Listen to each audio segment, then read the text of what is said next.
오늘은 나이가 들어도 젊고 생기 넘치고 건강해 보이는 인상을 유지하는 방법에 관해 이야기를 해보려고 합니다.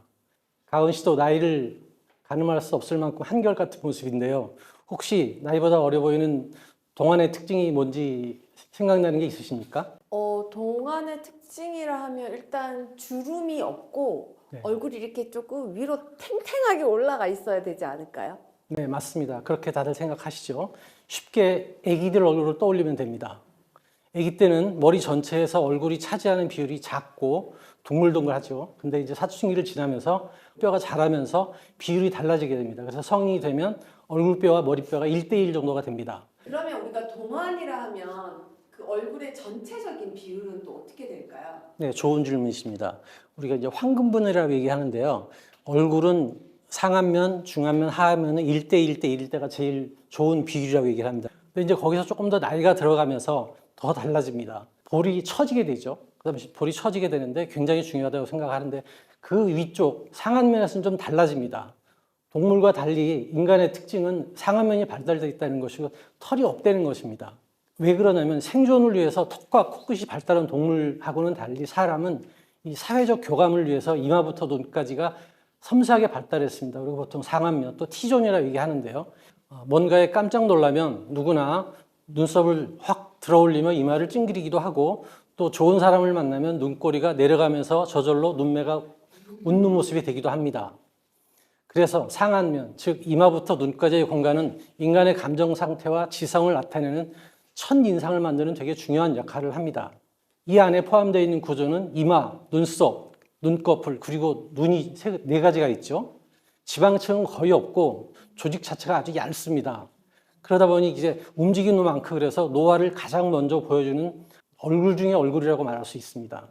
그러니까 노화를 사실은 아래 볼보다도 더 빨리 노화가 오는 부분이라고 아시면 되겠습니다. 그런데 이 상안면에서 가장 중요한 역할을 하는 것이 눈썹입니다. 눈썹의 위치에 따라서 이마, 눈꺼풀, 그리고 눈의 상하폭이 결정이 되고 서로 간의 비율이 변하면서 감정 상태도 나타내고 얼굴의 크기 또 노화 정도도 달라지게 됩니다. 이제 문제는 아까 말씀드린 것처럼 나이가 들면서 눈썹과 눈의 간격이 점점 멀어진다는 겁니다. 젊은 사람의 얼굴은 눈과 이마의 높이가 높고 나이가 들면서 반대로 눈꺼풀이 늘어나면서 눈과 이마는 줄어들게 됩니다. 이렇게 되면 이마에 주름이 생기고 눈은 점점 작아지면서 답답한 인상을 주게 됩니다. 마치 블라인드 커팅이 내려오면서 가리는 것과 똑같은 현상이 벌어지는 것입니다. 그러면 시야가 좁아지니까 본능적으로 눈썹을 더 치켜 올리게 되겠죠. 습관적으로 이마 근육을 써서 눈썹을 치켜뜨면 이마 주름은 깊어지고 눈꺼풀은 점점 늘어나는 악순환이 계속되니까 눈꺼풀은 늘어나고 눈썹은 점점 올라가고 이마는 점점 적어지게 됩니다. 그러니까 표정은 또 더 피곤하게 보이게 되는 거죠. 그런데 이제 인종 간의 차이가 있어서 눈이 작고 쌍꺼풀이 작고 엷은 우리나라 사람들은 입가 처지는 볼이 처지는 것보다는 상안면의 이런 변화가 심하게는 20대 초반에서부터 나타납니다. 그림에서 서양인과 비교해 보면 서양인은 그림을 보시는 것처럼 눈이 깊고 상대적으로 눈이 뼈가 발달하게 되겠죠. 그러니까 나이가 들면서 눈꺼 피부가 처지긴 처지는데 이 사람들은 시야를 가리는 것보다는 눈 위에 꺼진 부위로 피부가 말려 들어가게 됩니다. 그래서 서양 사람들은 눈썹이 처져 보이고 그러면 우울해 보인다고 얘기를 합니다. 그래서 나이가 든 서양인들은 눈썹을 이마 쪽으로 올리는 이마 거상술을 택하는 경우가 많은 이유가 그래서 그런 겁니다. 그렇지만 동양인들은 눈이 남아있고 아까 보여드린 것처럼 피부가 두툼해서 하방으로 바로 처지게 됩니다. 커플이 처지게 돼서 바로 직접 시야를 가리게 되니까 이런 골격 구조나 노화의 특성을 생각하면 동양인 얼굴에서는 이제 올라가 있는 눈썹을 더 잡아 위로 올리는 것보다는 눈썹을 내리는 방향이 훨씬 더 이 노화의 메커니즘이나 얼굴의 구조에 맞는 그런 접근이라고 생각을 합니다. 근데 보통 우리가 조금 그 젊어지고 동안 피부를 생각하면 피부도 그렇고 전체적으로 뭔가 올라가야 된다라는 생각이 드는데 이게 눈썹을 내려주는 게 좀 어려 보이고 젊어 보이는데 도움이 되나요? 그게 이제 우리가 주름 하면은 거상 또는 리프팅 이렇게 머리에 박혀 있지 않습니까? 그렇기 때문에 그런데 아까 말씀드린 것처럼 눈을 뜨기 위해서 눈썹이 높이 올라가 있는 사람들한테 이마를 더 당기는 수술하면 어떻게 될까요? 눈이 계속 이렇게 돼 있으려나? 눈썹이 더 올라가게 됩니다. 그러면 눈하고 눈썹 사이가 더 멀어지게 되겠죠, 이론적으로. 그러면 얼굴이 더 길어 보이고 인상이 더 어색해지거나 놀란 표정이 될 수 있습니다. 실제로 제가 이제 이거 지난 학회 때 발표를 하면서 연구를 했었는데요. 지난 50년 동안 우리나라의 유명한 연예인들의 눈과 눈꺼풀의 상하 높이를 한번 재봤습니다. 이 비율이 1대1에 가깝습니다. 모든 사람이 다 한결같이요. 근데 이제 이게 나이가 들면서 1.5 이상이 차이가 나면 눈꺼풀이 과잉인 상태로 판단할 수 있습니다. 따라서 이런 경우 올라간 눈썹을 원래의 편안한 위치로 내려주면서 남는 피부와 조직을 정리해주는 눈썹 내림술이 조금 더 합리적인 선택이라고 생각을 합니다.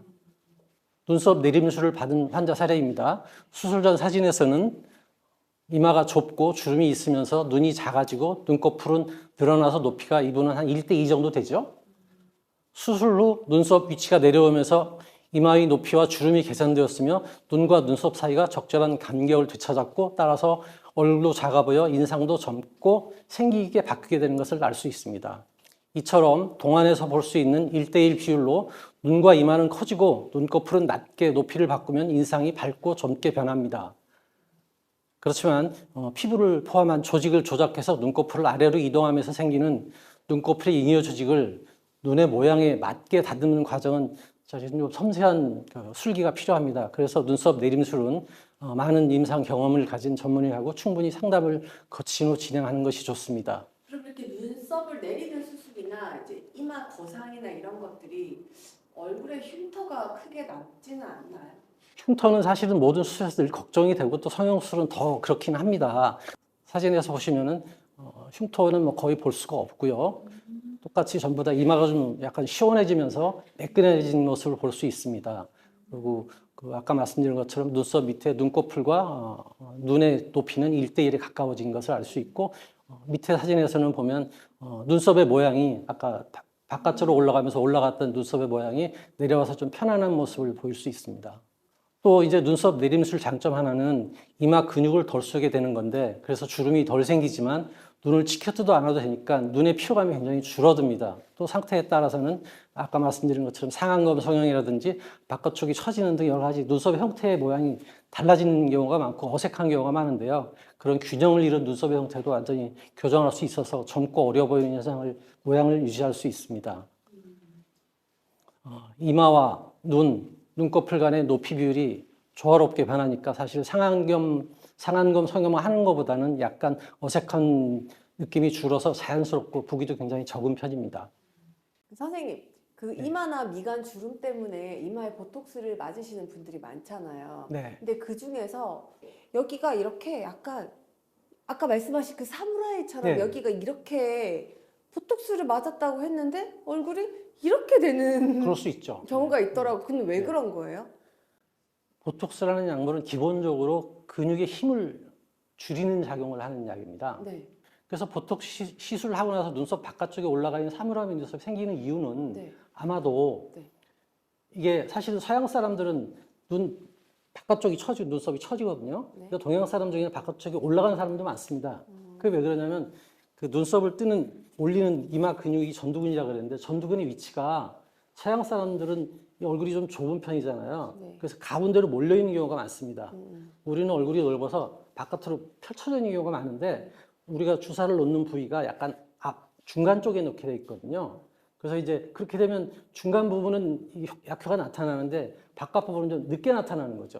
그래서 사실은 그렇게 영원히 되는 건 없고 약간 시간이 지나면서 이 약물은 한 2.5cm 정도 퍼지게 돼 있어요. 그러면 시간이 좀 걸려서 나타나게 되고 그래도 생각보다 시간이 오래 가면 바깥쪽에 좀 맞으면은 그쪽 부분이 이제 그때는 약효가 나타나니까 그건 해결이 돼서 문제가 되지 않습니다. 네. 마무리하겠습니다. 동안 수술은 눈을 기준으로 달라집니다. 피부와 지방의 변화가 처지는 것이 주된 현상인 아래쪽 얼굴은 처진 조직을 위로 당기는 수술로 개선되지만 이마와 눈 주변의 상안면에서는 단순하게 위로 당기는 것이 아니라 올라가 있는 눈썹을 내리면서 이마, 눈꺼풀 간의 균형, 나아가서는 얼굴 전체의 동안 비율을 회복하는 것이 중요합니다. 이렇게 변화된 얼굴 구조와 그 생리 기전에 맞는 방법을 찾아서 개선해야 어색하지 않고 자연스러운 변화와 빠른 회복이 가능하다는 점 기억하시길 바랍니다. 고맙습니다.